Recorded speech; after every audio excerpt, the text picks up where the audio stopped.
Erev Tov, a good evening to everybody. And this is just the evening after Tu B'Shvat, so I hope people have had a chance to plant trees during the day. A word of welcome from me. I'm Jonathan Wittenberg. I'm one of the trustees of EcoJudaism and very passionate about it. Um, so Tu B'Shvat begins, it's referenced in the Mishnah, as basically a tax year. When do you take your tithes, your tenth part, from the trees of the previous year, and when does a new year begin? From that very practical, it developed in Jewish mysticism into something much more spiritual, a sense that the fruits were God's blessing. So Tu B'Shvat begins in the Mishnah as basically a tax year for when you tithe the fruits, which fruits belong to the previous year and grew on last year's rains, which year are growing on the next year's rains. But then it underwent a revival in the mystical tradition in the 16th century, when it becomes a time to rejoice in God's creation as a whole, with the study of Torah and the tasting of different kinds of fruits. And then it has another rebirth with the return to the land of Israel in the planting of trees there, and a fourth iteration with the ecological crisis and the understanding that the world needs trillions of trees and must preserve its rainforests. It will touch on different parts of those themes tonight. There are a couple of interviews, one pre-recorded with Lord Zac Goldsmith, with which we're going to begin. He is negotiating with governments about the Amazon, and I do understand that that is of supreme importance. An interview with Craig Harrison, who's responsible through Forestry England and the Forestry Commission for the Forests of the South of England, and who is here with us online. Favorite trees from key people in the Eco-Judaism community, and Torah from our rabbis, Rabbi Wallenberg and Rabbi Tanya Sachnovich. And also people should have it ready, a fruit of the tree, a fruit of the ground, and a l'chaim if you can. And I'm only going to say this now by way of introduction before we go to our first interview with Lord Goldsmith, which is this: trees are about hope. If you plant a tree, you're looking at long-term future. If it's an apple tree in your garden, you might think, I need 5 years before this tree will begin to produce fruit. But if you're planting an oak, it is 300 years before that tree reaches maturity. So planting is about hope. And in a world at war, in a world full of pain, we need doubly to be planting and to looking forwards to hope and to giving our children a future in which the world is viable, green, and full of beauty. And for that reason, I have in front of me two of my favorite branches. This is an olive branch for the hope for peace. And this is wintersweet. It fills the room with scent, and it tells us that even in the winters and dark and difficult times of the world, there is still something beautiful to savor. With that thought, we're going to go to our first interview, which is with Lord Zac Goldsmith. We recorded this 2 weeks ago when he realized he would not be able to be in England because he's negotiating with the governments of Ecuador and then in Indonesia to preserve their rainforests. So over to our first interview. So welcome to you, Lord Goldsmith. You're a passionate environmentalist, and you said that your political career has always been a means to an end, and it's really environmentalism that defines you. You have been Minister for the Environment, and now you're an international negotiator on this theme. And I'm delighted to be able to have some time with you just before Tu B'Shvat, the Jewish New Year for the trees. And I'm going to open and close with a personal question. So the opening one is, why do you care so much about the environment, the world we live in this way? Well, such a simple question, but it's also very difficult because I don't know. I don't remember ever not caring passionately. As a little kid, I used to knock on neighbors' doors and see if I could persuade them to give me their pet birds. I couldn't bear the idea of birds in cages. So I built this ramshackle aviary we were very lucky to have a big garden full of a very eccentric assortment of formerly captive birds. At one point, even trying to teach a dove to fly, it lost all its muscles. So you put it on your finger and move it until the muscles rebuild. So I've always cared very much. I actually think all children, I mean, I've never met a child who isn't full of wonder about nature, the natural world generally. I think at some point, life drives that out of us. But I was very lucky. My family, I guess, my uncle, who was a long-term, lifelong environmentalist, I was able to hold on to it and continue, as I'm guessing you have. Yes, and you remind me of Wordsworth's line, "The child is father of the man," and that's clearly the case in yours. One doesn't lose that. Yeah, One's heart still leaps up for a rainbow in the sky. exactly. That's wonderful. Yeah. You've been able to turn that into, into a significant political career. You're off to South America again. You've had awards from countries in South America, particularly from Colombia. Tell us what you hope to achieve. And you've also told me that there's Indonesia on the horizon as well, with its some major rainforests. Yeah. What's the achievable there, and what would be the aims? Well, the imperative, first of all, is that we stop degrading these gigantic biomes. We know that the Congo, I mean, there's no reliable future for our species if we lose the Amazon, the Congo, the Great Forest of Indonesia. We don't necessarily know exactly why that is, but we know some of it. We know, for example, that most of the rainfall across Africa comes from the Congo. Wipe out the Congo, which we are doing at about 1 million hectares a year. That's going to be a humanitarian a disaster on biblical scales. Likewise, the Amazon, we don't exactly know the role of the Amazon in the world in regulating weather, climate, rainfall, and so on, but we know it has a massive role. And we know that if we cut it, which we are, again, at a very rapid rate, there'll be a huge price to pay. So the imperative is to stop. And instead of destroying, we should begin renewing. And in politics, I had this blessed and incredibly fortunate window of opportunity as a minister with the prime minister at the time, who gave me more or less a blank check to go out and do what I could.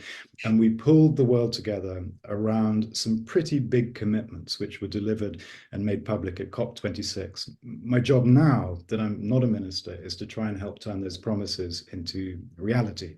The world is littered with broken political promises. But if we can make real those commitments that we secured in Glasgow, then I think the world will be, at least in terms of our forests and mangroves and wetlands, we will be on a path to recovery. So that is what I'm trying very hard to do in South America. You mentioned Colombia, but also in the Congo Basin, which is more complicated, and Indonesia, which is less complicated because the government seems really to have almost completely broken the link between agricultural commodities, which is the main cause of deforestation, and deforestation. They don't get credit for it, but they've done enormous good, actually, in recent years. Well, all strength to your elbow, all strength to your elbow, and holding the feet to the fire to turn promises into realities and commitments. Thank you. In our pre-conversation, you said you believe we're at a moment of major change and that this is possible. So there's an awful lot about fear in the environmental movement. Tell us about hope, because that's what came across from you. That is just so important. That question, in my view, is we know the story. We know anyone whose eyes are open knows how perilous the situation is right now. But I think people can opt for hope, or they can opt for despair. And there is massive room for hope. And one of the things that I've been able to do as a minister and since is actually see examples where communities, even countries, big corporations are getting it right. Gabon, for example, broke the link between logging and deforestation. Logging is a good thing in Gabon for nature, believe it or not. I've walked through forests that have been logged twice. You wouldn't know that anyone had ever stepped foot there.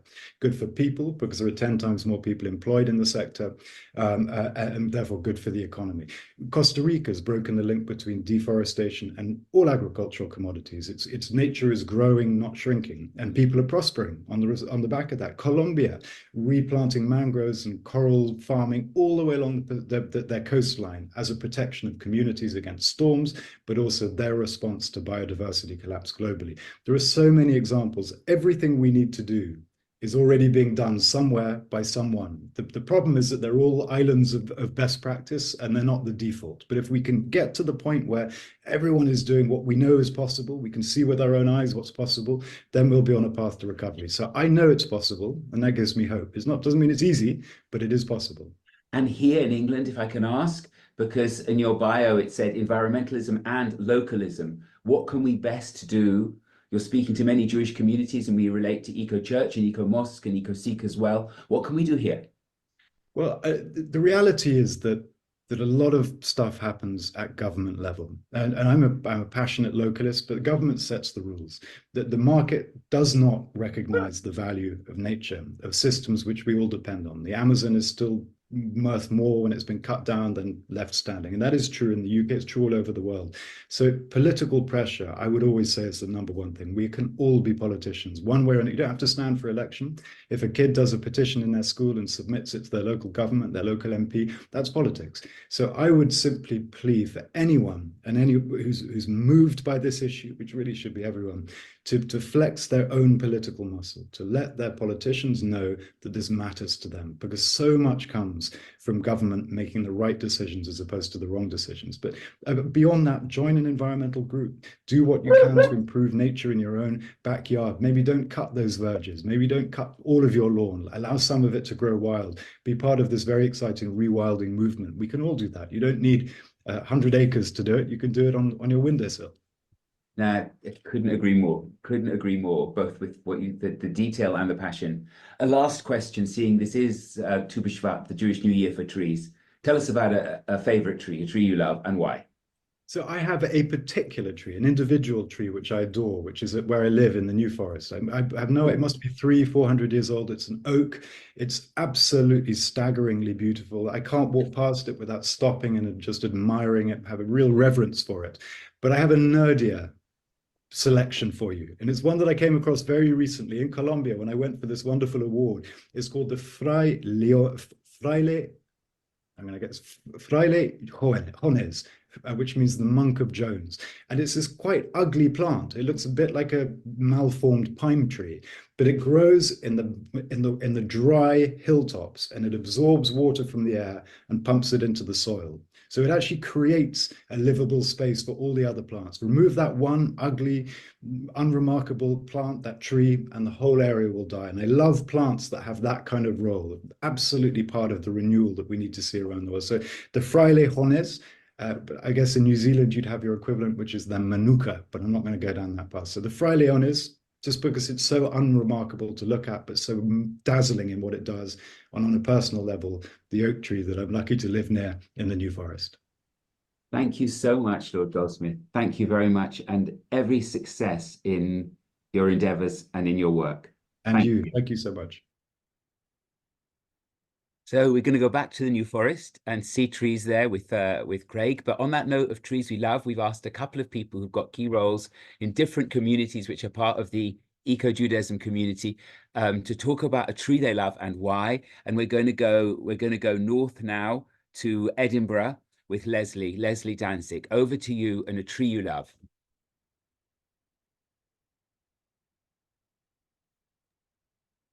Okay.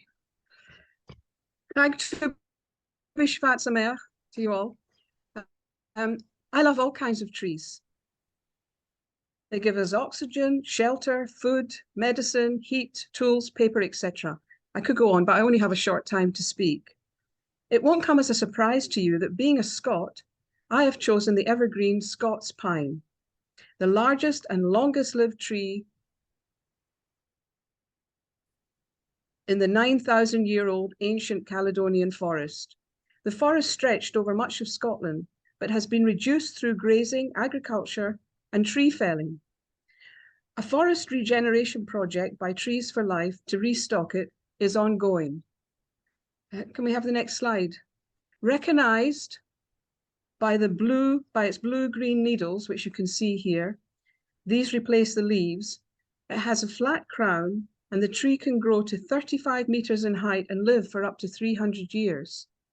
It has a reddish upper bark. I think you can see slightly red on that piece of bark, and is one of only 3 native conifer trees in the UK. The other 2 are the yew and the juniper. Amongst its many versatile uses in the past was the manufacture of tar from its flammable roots, use of the trunk for ships' masts, and as a source of turpentine. Current uses include making rosin, and those of you who play violins will know that that's to rub on the violin bows. That's made from the resin from the pine tree. Timber for building furniture and fences. If you have you might have a pine chest of drawers or a pine dresser at home. Paper production, herbal remedies, antiseptic and disinfectant from the needles. And last but not least, food from the pine seeds. Can we have the next slide, please? The Scots pine is also an important habitat for Scottish wildlife, such as the red squirrel. And here you can see it nestling in amongst the pine needles. The capercaillie, which I've never, this is the Scottish crossbill, who also lives in the pine tree, and the capercaillie, which is the next slide, which I've never seen in life. We got the next one. There it is there, a very curious bird. And numerous invertebrates, that's insects, who have lived on the tree over centuries. In 2014, the Scots pine was voted the national tree of Scotland. Thank you. That's it. Thank you. That was wonderful. Thank you, Sammy. As a lover of Scotland, the Scots pine is such a wonderful tree. And Caledonian forests are full of mystery and full of wonder. And the red squirrels, I've seen them occasionally. They're great. And actually, Scots pine also grows in the south of England, because Craig, we're going to come to you now, Craig Harrison. You've shown me Scots pine in one of your domains in the New Forest. And you have a role of curating a huge area of the south of England, all the way from the Chilterns down to the coast. And I think a team of, you said, over 150 foresters, and you're there to preserve and protect.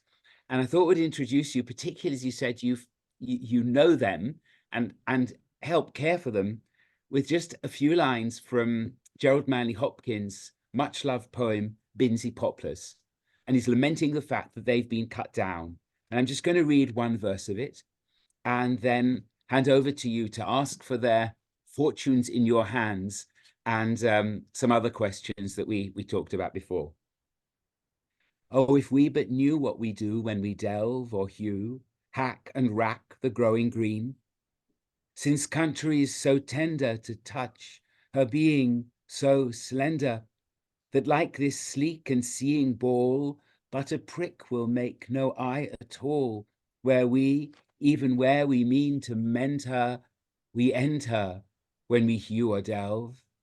Aftercomers cannot guess the beauty beam.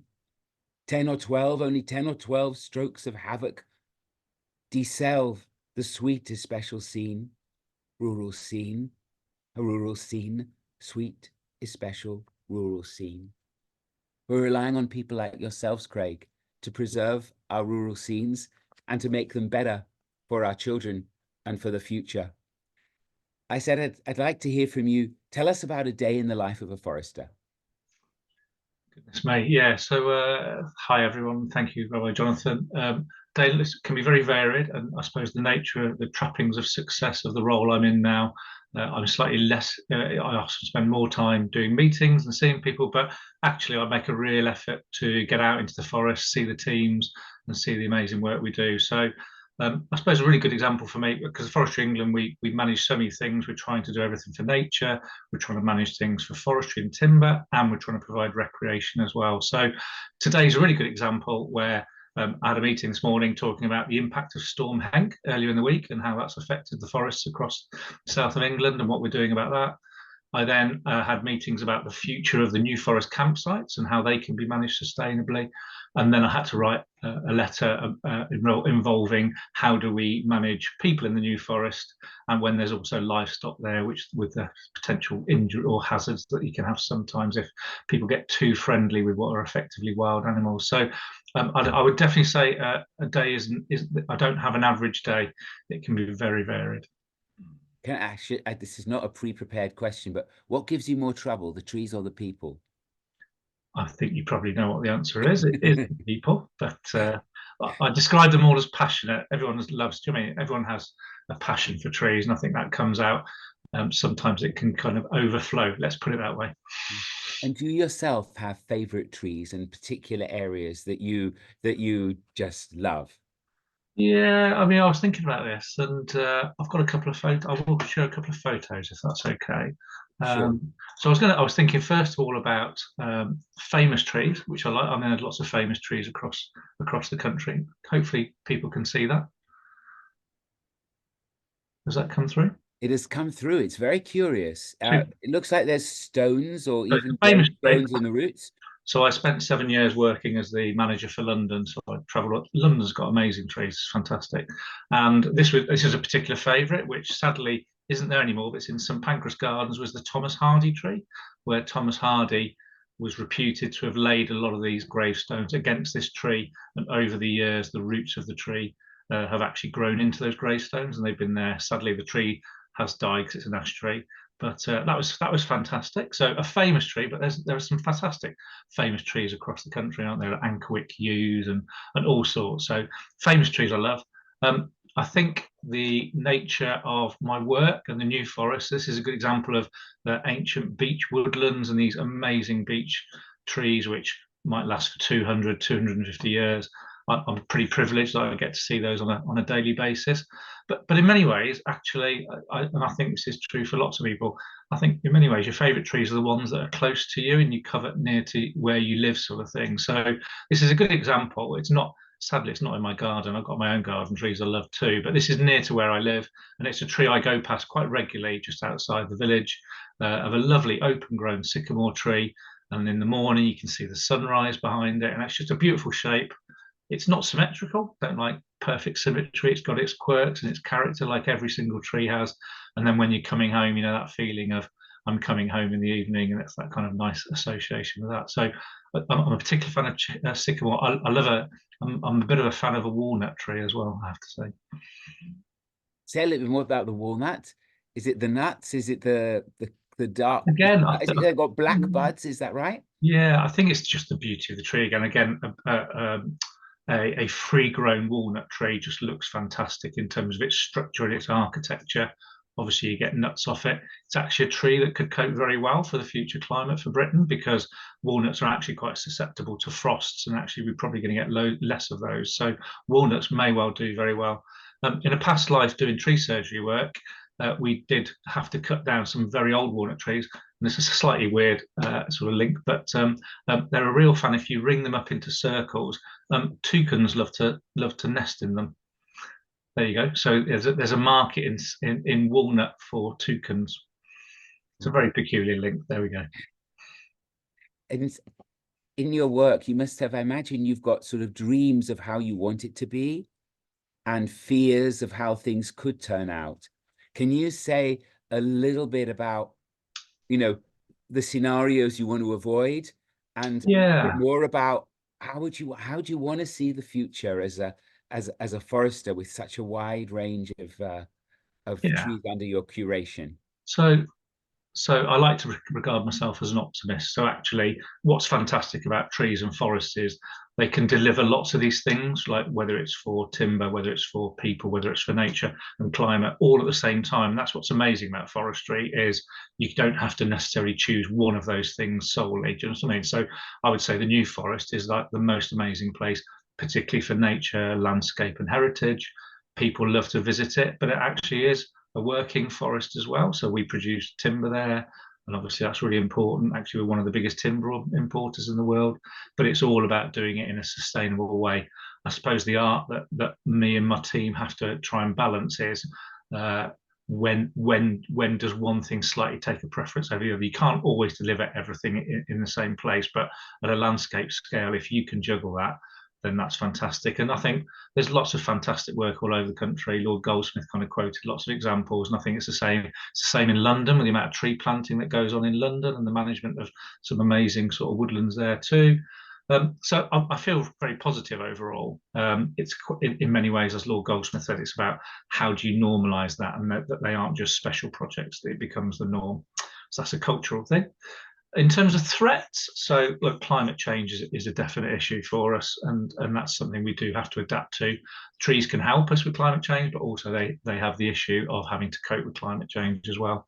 So that's definitely a challenge, and there's definitely more pests and diseases that trees face nowadays. So I suppose that the thing I'd try and encourage people to be doing is, if you can plant trees, please do it, especially in your own place. But if you can't do it in your own gardens, go and join tree planting events. There are lots of them across the city. So do that. I suppose the other bit is what I call, it's a bit of the equivalent. A dog is not just for Christmas. So planting a tree is really important, but actually, if you don't look after it and care for it, particularly in its early years, and nurture it, then actually there is a risk that trees die. So you do see that sometimes. So in London, you'll see street trees and trees outside. You go outside your house on the road. Really simple thing is, if people can water those in the summer when it's a drought, then that will help it survive. Obviously, the councils and boroughs look after them, but anything that people can do to help is really important. So, yeah, if you can do, not just plant the tree, but look after it for a few years, and then after that, it will really thrive. I've seen trees with little notes on, "I'm your local tree, care for me." Earlier today, some of us were out with Trees for Cities, planting. Actually, this was in Hillingdon, but they'll be planting nearer us in the coming year. So Tu B'Shvat is all about going plant. Craig, thank you so much. And I hope your work thrives, and I hope we get to increase. I think it's 13% of Britain is forested, up to 20. Thank you so much. And thank you also for the walk we had in the New Forest, and hoping to have tree tours with you again, and maybe with a group from our Eco-Judaism community. Thank you so, so much. And also, we all wish your mother-in-law's not been well. We wish her well and good healing. Thank you. Cheers. Thank you. And we're coming south now with favorite trees, and we're going to come to you, Juliet, your chair and eco team lead at Potter's Bar Synagogue, and you've got a favorite tree as well. Over to you. You're still muted there. There we are. There, we can hear you now.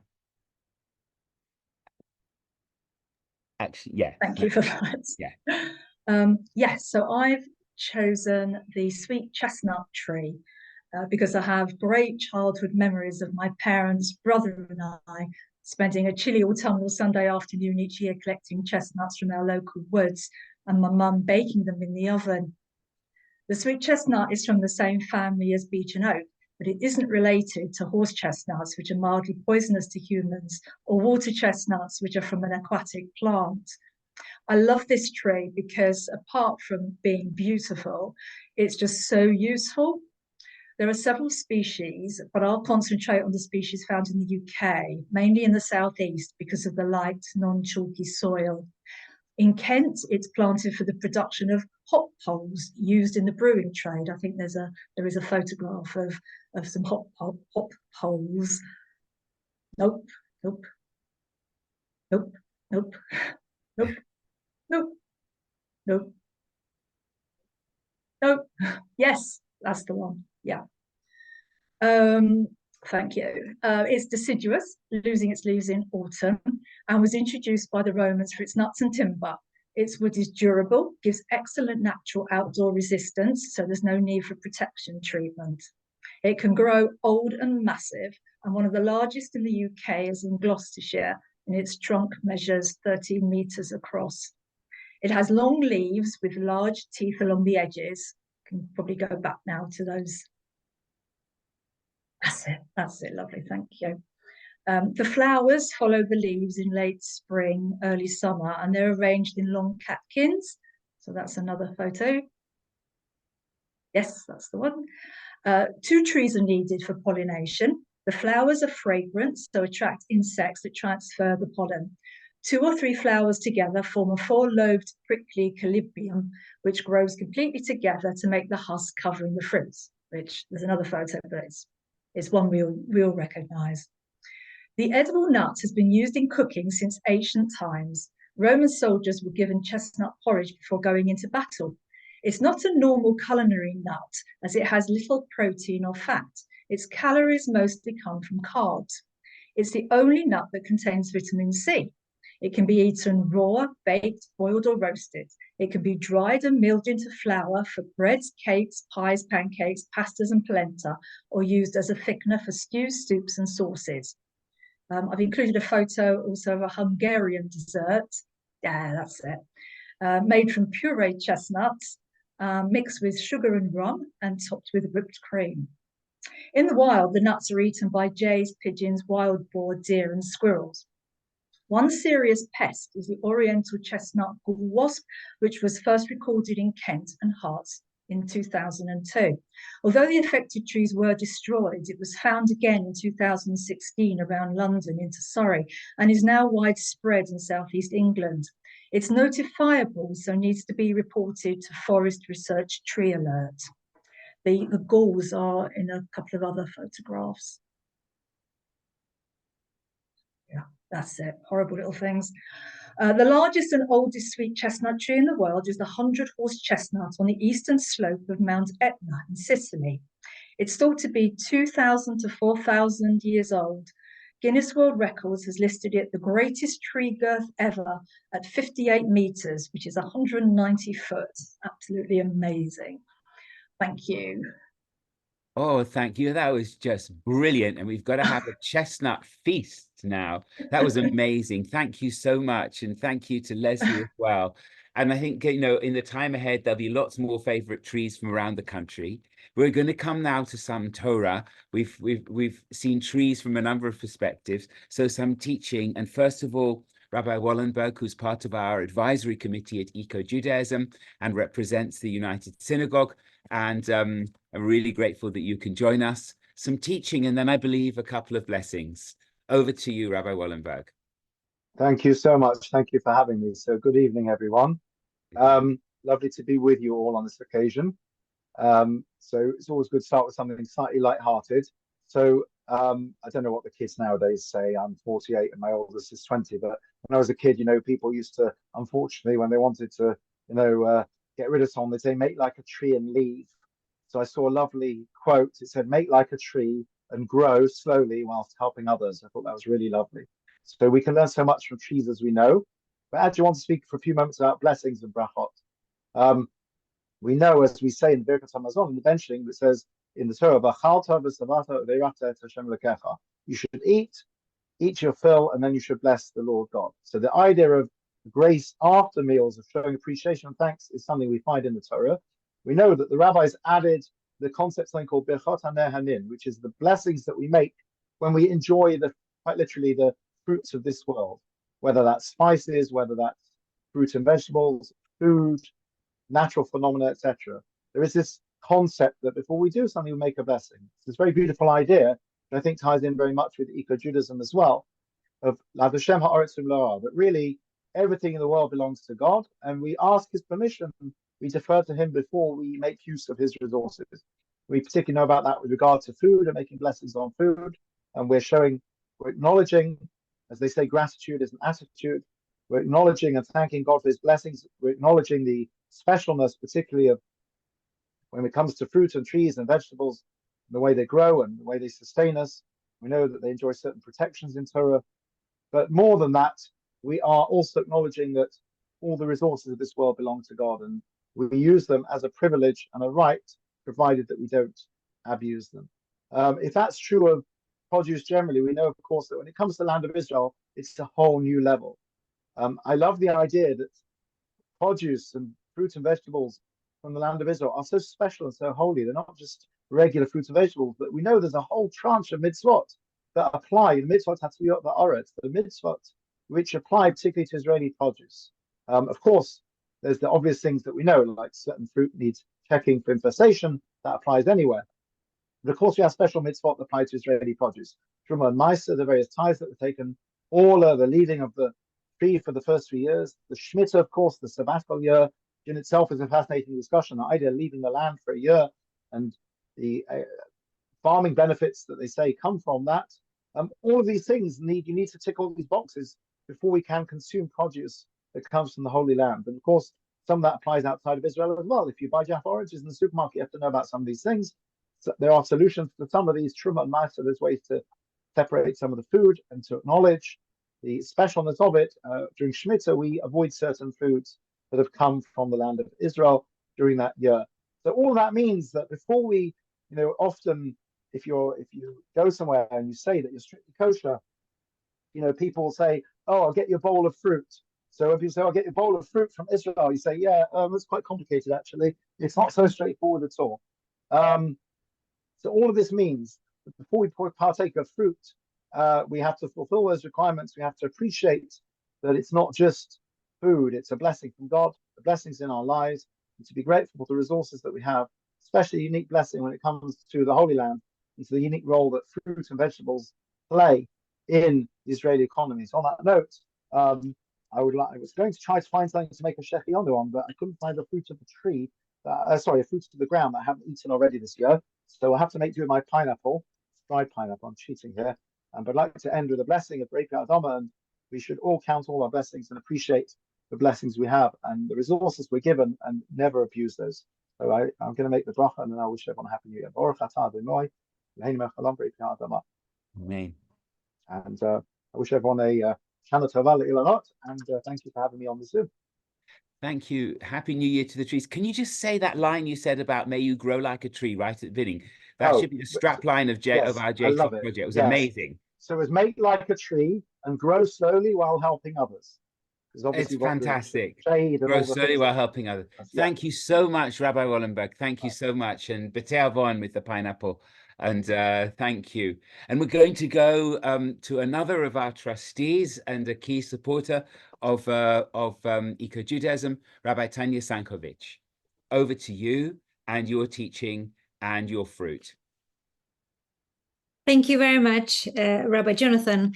Particularly enjoyed the second description of the tree chestnuts and to know about the oldest one, because there's something which I really in love with myself. And it was so lovely to hear from Juliet about the tree and about the little bit of history of that. Thank you very much. And the teaching from Rabbi Wallenberg, a lot to learn for us.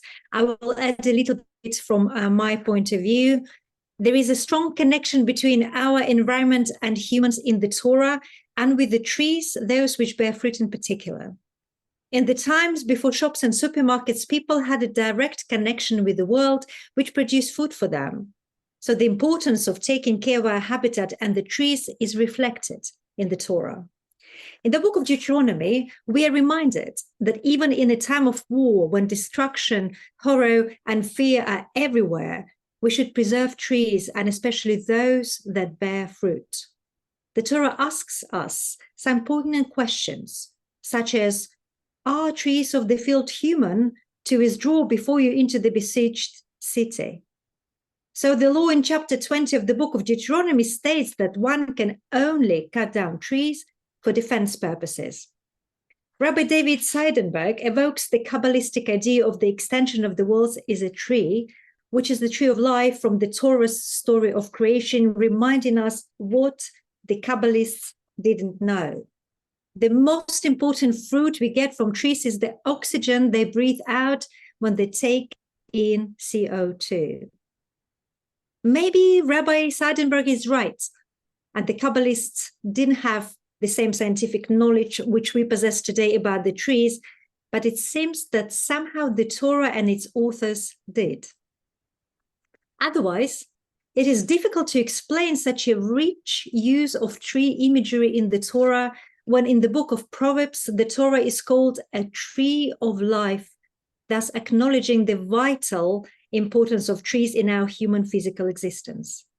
Adherence to the moral and ethical laws of the Torah gives us life as much as the trees producing oxygen and fruit are vital for our healthy physical existence.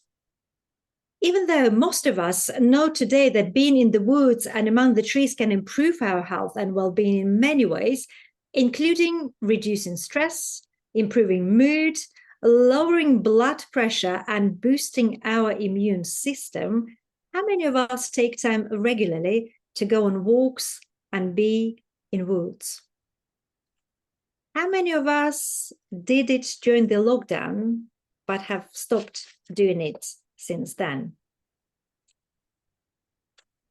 If I have made you feeling a bit guilty and you would like to contribute more to your own well-being, then one way to do that is by planting more trees, either together with J-Tree or by making a donation to J-Tree. And today is the day to remind us that we are part of this beautiful and complex ecosystem, and it is our responsibility to preserve the eco-balance of the earth.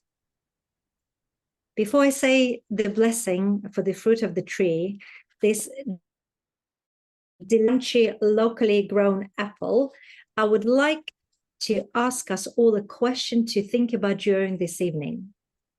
When do we feel most connected to nature?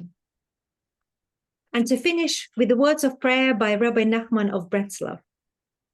May it be your will, God of our ancestors, that through our eating of the fruits you have created, the trees be filled with the glory of their ability to renew themselves for new blossoming from the start of the year to its end, so that our lives too will be renewed and filled with goodness, blessings, and peace. Baruch atah Adonai Eloheinu melech haolam, boreh beri ha'etz. Amen. Happy birthday to all the trees. Thank you, Rabbi Tanya. Thank you. And that question, when do we feel closest to nature? For me, it is definitely among the trees, particularly actually at night, but at any time among the trees. We're coming to the close of our post-Motzei Tu B'Shvat presentation is EcoJudaism. I just want to pick up on what Rabbi Tanya said about J tree. J tree plants here in this country through the Woodland Trust, and in Africa through the International Tree Foundation. All of those trees are for the common good, and are planted by and tended by and for the sake of the local community. So something to support, and it's a project we're planning to grow. A word of Torah from me and a blessing over the fruit of the vine to conclude with, and then there'll be a little time for questions if people want to ask. In this week's Torah portion, the people come across bitter waters and they can't drink. And Moses is instructed, throw a tree into the water. And that seems to me to be much wider than a particular physical instance. Trees are future, trees are hope, trees are long-term trust. And the bitter waters are so present in our world now. The planting of trees, may they give us a future, may they give us hope, may give us healing, may they turn what's difficult and painful in this world of wars at the moment into something that brings us back together again with a future for our children and our world. And for that sake, let us love and plant trees. I'm going to conclude with the third blessing, which we said to people, have a l'chaim ready.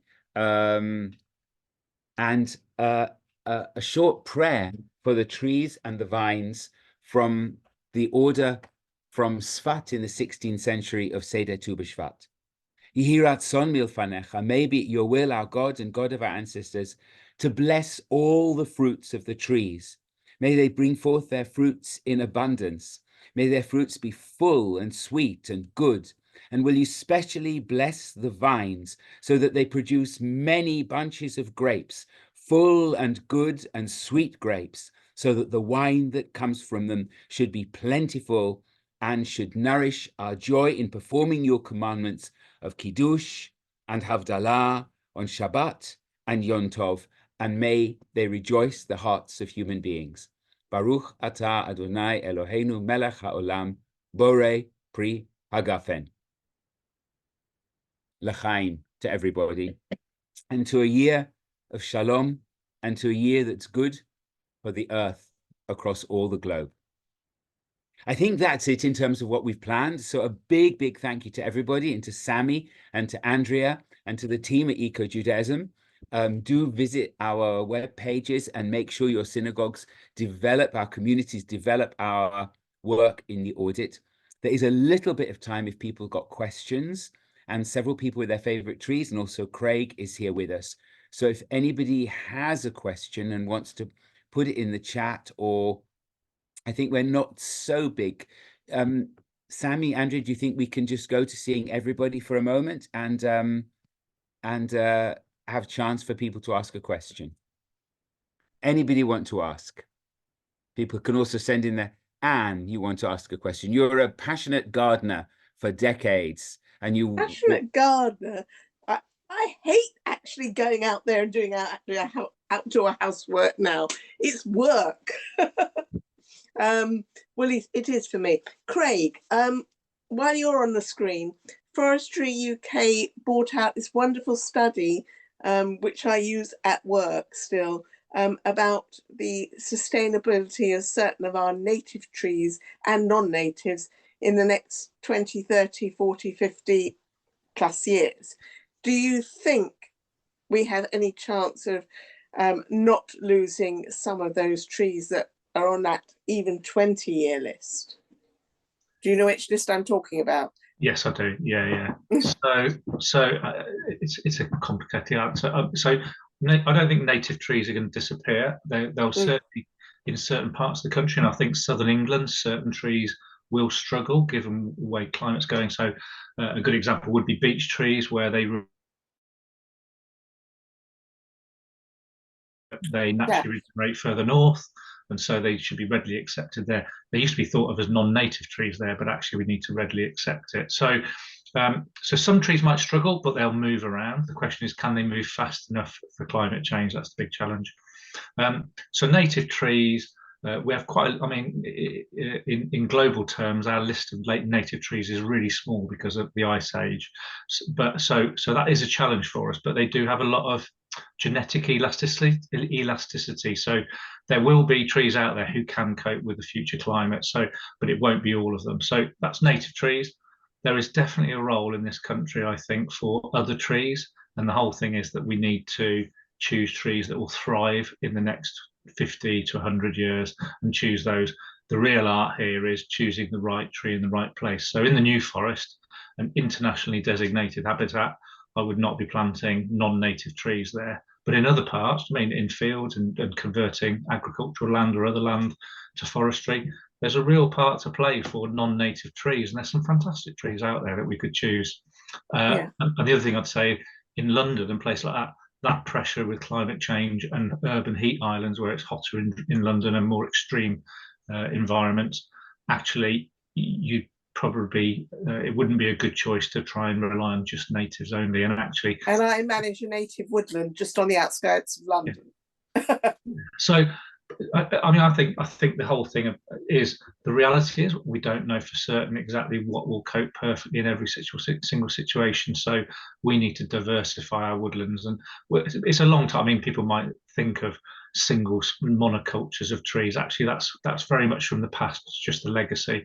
We always plant really mixed trees now because you want that diversity so that you aren't leaving yourself vulnerable for the future. Can I ask you, Craig, you said when we were walking together in the New Forest, you said that some of the native species, you're actually gathering seed from the south of France, seed which will already be used to warmer climates. Is that part of what has to happen?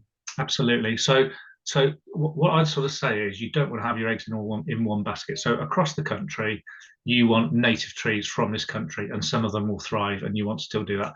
You also want native trees that have originated from more southerly climes. So we are planting in some places trees from the Loire Valley or even further south than that, knowing that they'll be well suited to the climate of the future.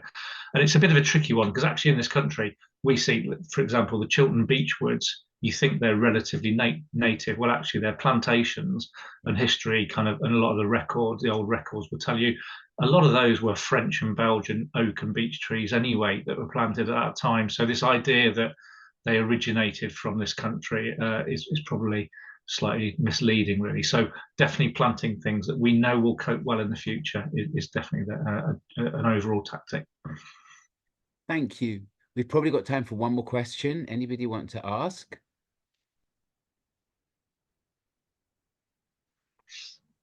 I was curious, if I could answer a question. I was curious about the white willow tree. I don't know so much about the etymology of the tree, but it's often considered to be a sad tree and a tree of mourning. But in biblical times, I thought the tree was a tree of celebration. The white willow, Craig, are you able to tell us a bit about it? I know it grows kind of like in marsh kind of land, like wetland and so forth. But I have a relative that lives by a lake, and they have two very large ones on kind of each side of a small lake. But I was just curious about them, though. They're often seen as, they have very, very weeping kind of branch. Uh-huh. I don't know of that cultural kind of link in Sure. terms And of, willow, they're kind of like, yeah. okay. That's okay. I was mean, just curious. willows can be fantastic trees. I think, Yeah. again, willows are a classic tree where in London or certain places next to your house, you're not going to want a willow tree that's sucking up a lot of water and risking Sure. subsidence, these sort of things. But I mean, again, in the right location. And one of the really rare types of native woodland we have in this country, and we've lost a lot because we've drained the land, is wet woodlands with willow and alder and aspen and all these sort of things as well. So they're fantastic trees, like all trees are. Absolutely. Can I just ask then, are the wetlands and the marshes in like severe, are they sustainable in this country, or are they in like, is there a severe threat to them? A lot of people concentrate on trees kind of in forests and in open areas, but what about the marshlands and the wetlands? Yeah, so I'll give you an example actually of the work we've done in the New Forest, where over the centuries that's been drained across the whole forest for the purposes of more grazing and this sort of thing. And actually, over the last 20 years, we've restored about 25 miles of old river across the New Forest. So you end up finding the old meanders and finding the old watercourses, and some of that work is just incredible because you get rid of a 2 mile long drain, and within 9 months or so, and creating a new meander, you almost can't tell where that old drain was. It's quite incredible. So we are doing that, and that's all on the basis that if you can slow the flow of water, the land stays wetter. It's good for wildlife. It's good for reducing flooding and all this sort of thing. And it's, yeah, I haven't got a picture. I could have shown you one, but there's a lot of wetland restoration work going on. And actually, those people who in the past used to drain their land for grazing are actually very grateful for the wetland restoration we're doing now because of the dry summers. I can imagine. Just chipping in there, are beavers a natural assistant in that area? And beavers near you is going to be a thing with they're in Ealing now, and I think they're in North London as well. Yeah, beavers are the perfect ecosystem engineers. What you don't know is how it will happen and when and where as such. So for some people that can be a challenge, but this is one of those things I think with the way we manage forests and land generally is we've got it, and Lord Goldsmith referred to kind of rewilding, is how do we work better with natural processes and letting things do their thing, because actually that's a far more you'll end up creating a far more resilient landscape as a result. Resilient landscape is a good place to end. Thank you to everybody. Thank you, Craig, and thank you, Leslie, and thank you all the team, Juliet, and our rabbis, and particularly Andrea and Sammy for putting all of this together. Tu B'Shvat Sameach. Here's to a year of caring for trees. Erev Tov, a good evening, and thank you.